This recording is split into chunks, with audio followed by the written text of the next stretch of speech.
It's a beautiful sunny day here in Sweden. There's still a little bit of snow lingering around. It's still definitely winter.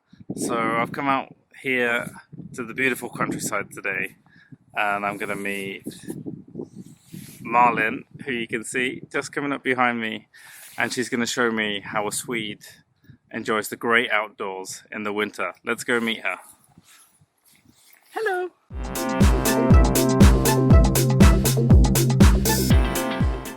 Here I am with Marlon. We're out in the countryside.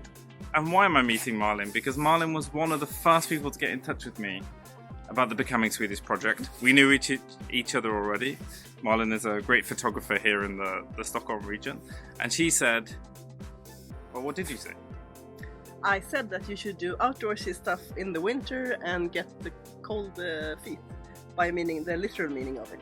So, growing up in Sweden, you do all this outdoorsy stuff in the winter. You go ice skating, you go hiking, and you always end up with cold clothes. So that's why we're here. We've got snow. It's the first snow I've seen in a couple of weeks because in central Stockholm it's mostly melted. And we've got a beautiful blue sky today. So we're going to do some outdoorsy wintry stuff. I'm not going to get cold feet. I've got boots, I've got socks on. But we're adults now. We've learned to dress properly for the winter. But I wanted to start so what is this obsession? Because as a British person, when the winter comes, there's lots of rain, you don't want to go outside, you don't, hiking is something for the summer for most people, so what is the obsession? Well, it's always difficult to talk about the obsession from, for me, it's just of course you should do outdoorsy stuff in the winter, there's no option. I do think that most Swedes also stay indoors when it's bad weather, like when it's snowing sideways and those things. But a day like this, it's nice to get out, get fresh air. A lot of Swedish people have houses or know someone who has a house in the countryside. So I think one common thing is to go there and just enjoy the winter and have a simpler life. So we're here at my cabin now, and we are going to do some outdoorsy stuff. Yeah, so Marlon's got some ideas of things we can do today. We're going to get inside and get warm if we need to, but mostly we're going to try to be outside and enjoy this great space. Look at it.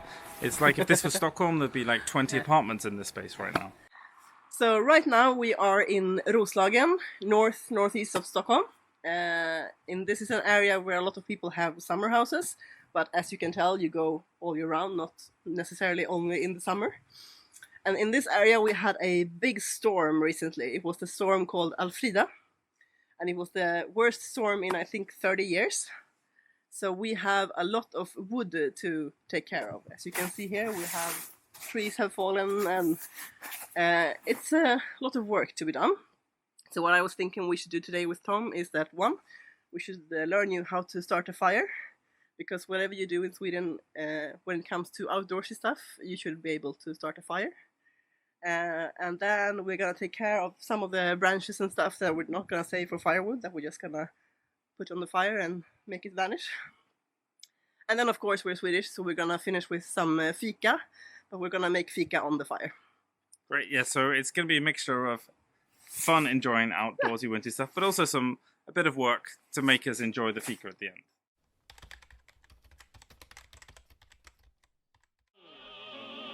I'm a lumberjack and I'm okay. I sleep all night and I work all day. He's a lumberjack and he's okay. He sleeps all night and he works all day. I cut down trees, I eat my lunch, I go to the lavatory. On Wednesday I go shopping and have buttered scones for tea. He cuts down trees, he eats his lunch, he goes to the lavatory. On Wednesday he goes shopping and has buttered scones for tea. All right, the wood's chopped. I've been trusted with an axe, and now I might be trusted with fire. Yes. So wood's ready. What else do we need to make the fire? So I would say you would need a knife to make some smaller pieces of wood, and then you need something to light the wood with, and that's about it. And some wood. And some wood, of course. Yeah. Yes. I guess you could have a bucket of water if you have water. Yeah, but we've got loads of snow. We get snow. So that should do. That should do. All right. And let's go.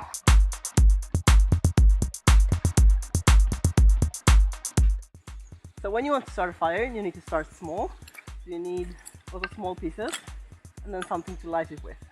And of course you can cheat and use paper, But we're not going to do but we're that. not going to do that, no. One thing that burns really well is this bark from birch trees. So since we have that, we can use that. But one important thing is make sure you have enough of everything so that when the fire starts, it doesn't die because you don't have anything to feed it with. Do you need me to get some more wood? Yes, please. Maybe some more in this size over there. Okay, I'm on it.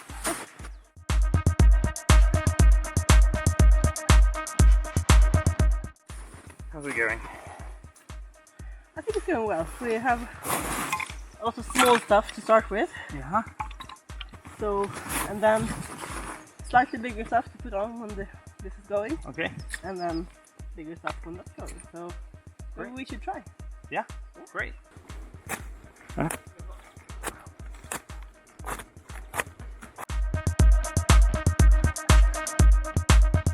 One eternity later. Oh no. Yes. And then make sure this other catches fire. And then put the small stuff, but don't drench it in. Yeah.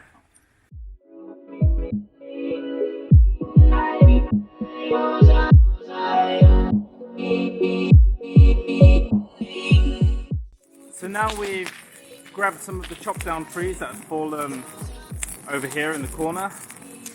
They're obviously quite wet, so they're smoking a lot when we put them on the fire.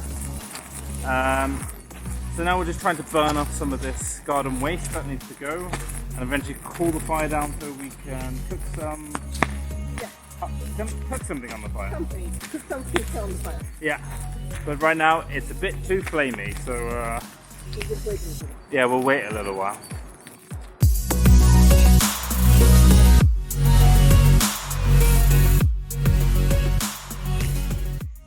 So welcome to Tom and Marlin's Becoming Swedish outdoorsy wintry stuff cooking show. I think that's going to be the first draft of the name. We'll work on it a bit later.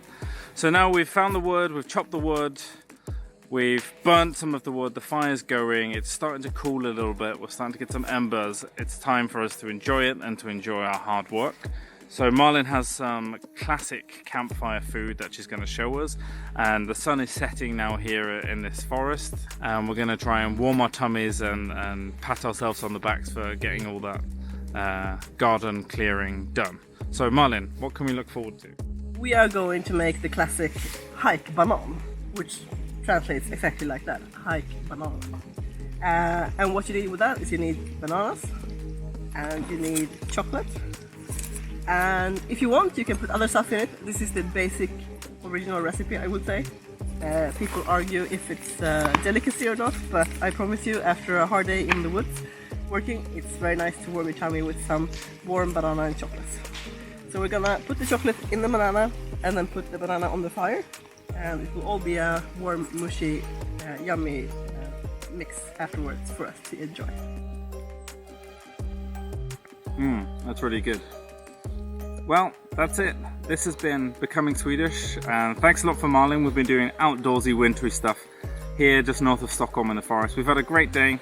The sun is set, the campfire is still warm, so we're gonna eat a few bananas, tell a few more stories, and thanks for watching today. If this is your first time, I've got so many more adventures on my hink list of my bucket list of 73 tasks coming up in the next few weeks. So be sure to hit subscribe. Don't forget to like my Facebook page if you want to see all of those adventures. That's it for me today. Enjoy the rest of your day and hope to see you next time.